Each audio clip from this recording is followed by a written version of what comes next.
आप सबका अभिनंदन और स्वागत। मैं अनुराधा शारदा आप सबका धन्यवाद देना चाहती हूँ कि आपने हमारे चैनल और कंटेंट को सराहा और उस पर अपने कमेंट्स और सुझाव दिए। आज हम बात करेंगे एक बहुत ही विलक्षण प्रॉपर्टी की ग्रहों की, जहां पर हम देखते हैं हमारे चार्ट में कितने बार कि ग्रह एकदम लास्ट डिग्री में या एकदम शुरू के 0 to 1 डिग्री में पाए जाते हैं। ऐसी स्थिति में कई बार हमारे मन में ये ख्याल आता है कि क्या ये ग्रह हमें अच्छा फल देंगे, क्या ये अपने कुछ भी फल हमें दे पाएंगे, क्योंकि हमने अवस्थाओं के बारे में पढ़ा है जहाँ की हमें ये मालूम है या तो ये बाल अवस्था में है या फिर ये मृत अवस्था में।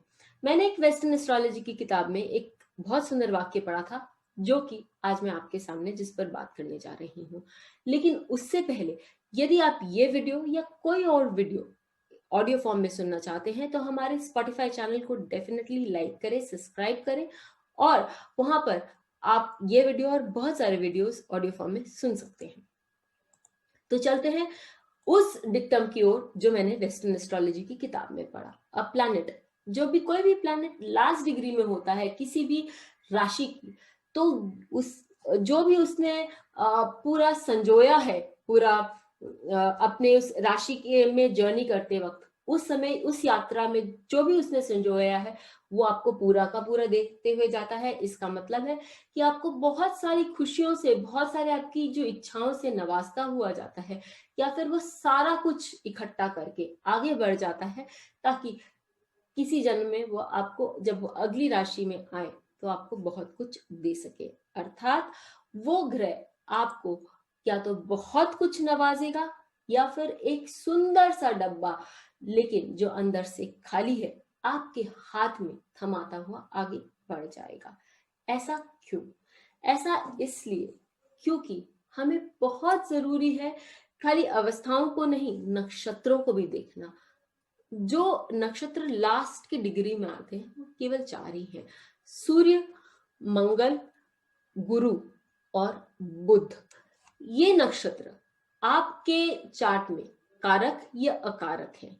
क्या ये नक्षत्र के स्वामी बली हैं, शुभ ग्रहों से दृष्ट हैं, त्रिक भाव में बैठे हैं, या फिर ये शुभ भावों में बैठे हैं, त्रिकोण में बैठे हैं, और इनमें ये किस तरह का फल देने में सक्षम है? क्या ये 4 ग्रह जो हैं वो उन पर अच्छे ग्रहों की दृष्टि आ रही है या बुरे ग्रहों की या अशुभ ग्रहों की दृष्टि आ रही है? इन सब बातों को देखकर फिर हम एक निष्कर्ष पर आ सकते हैं कि ये कब फल देंगे और कैसा फल देंगे। कब फल देंगे? ये ग्रह अपनी दशा, अंतरदशा, प्रत्यांतर में फल देते हैं और इनको डेफिनेटली एक ट्रांजिट ट्रिगर करता है।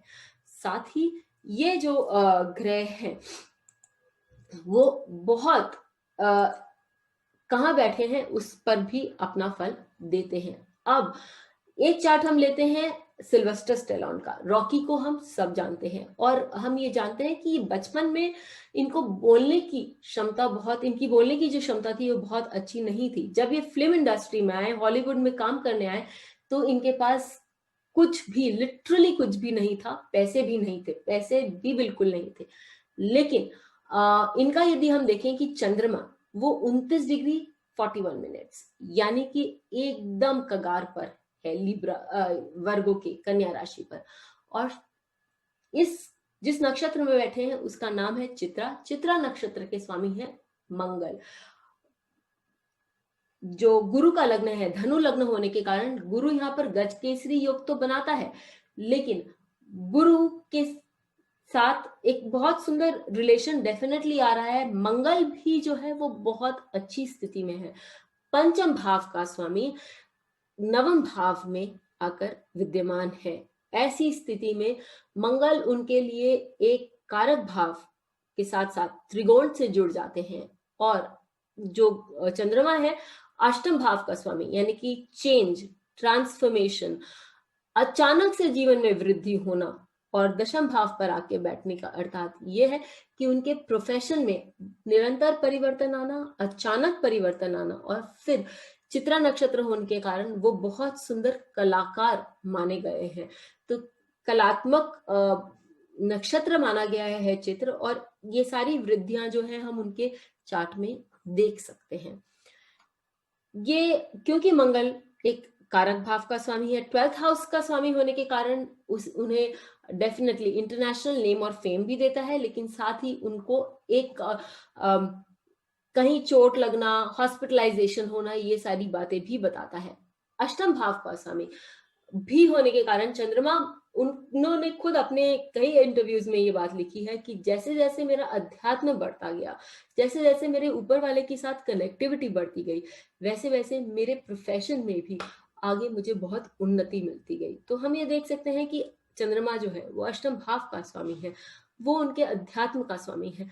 मंगल एकादश द्वादश भाव का स्वामी होने के कारण ऊपर वाले के साथ या भीतर वाले के साथ उनकी कनेक्टिविटी बढ़ाता है, और चंद्रमा फिर उस प्रोफेशन को, और मंगल उनके नाम और शोहरत को आगे बढ़ाता है।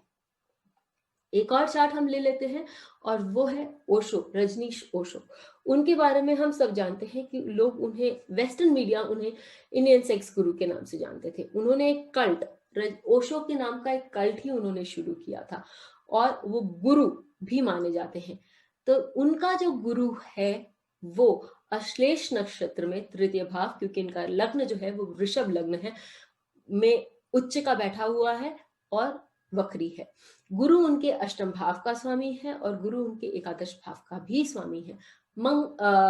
बुध जो उनके अश्लेष नक्षत्र का स्वामी है, वो भी अष्टम भाव में बैठा हुआ है, और काफी सारे ग्रहों के साथ बैठा हुआ है जो कि उसे सपोर्ट करते हैं।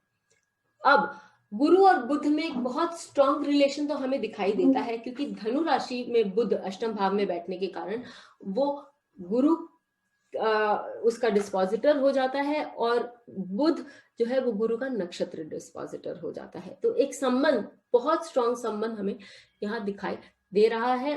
और ये गुरु अष्टम भाव का स्वामी होने के कारण उन्हें सेक्स गुरु का भी ख्याति दिलाता है। नक्षत्र देख लेते हैं।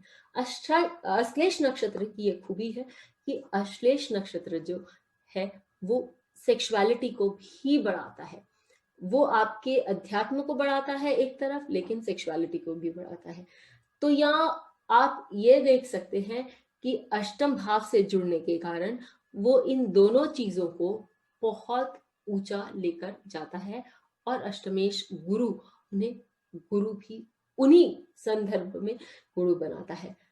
एकादश भाव को भी गुरु दृष्ट करते हैं, जिसके कारण उनकी सारी इच्छाएं, चाहे वो एक लिमोजीन प्राप्त करने की हो, या कहीं बाहर दूर देश में अपने चार्टर्ड फ्लाइट में घूमने की हो, उन सभी इच्छाओं की पूर्ति भी करता है, और उन्हें नाम और शोहरत भी दिलाता है। तो जब आपका या किसी का भी आप देखें कि जो ग्रह है वो अंतिम डिग्री में है किसी भी नक्षत्र में, तो ये देखना ना भूलें कि उस ग्रह के साथ उस नक्षत्र लॉर्ड का क्या रिलेशन है, या फिर वो नक्षत्र लॉर्ड किस स्थिति में है। तो आपको एक बहुत सुंदर रिजल्ट सामने आ जाएगा कि इच्छाओं की पूर्ति होगी, क्या वो ग्रह अपना पूरा बल दे पाएगा, और आप उसने जो संजोया है क्या वो आपको देते हुए आगे बढ़ेगा। हमें लाइक सब्सक्राइब करना ना भूलें, ये लिखना ना भूलें कि आपको ये वीडियो कैसा लगा और आपके चार्ट्स में ये कितना सही उतरा। फिर मिलेंगे, तब तक के लिए do like us, subscribe to the channel and do share.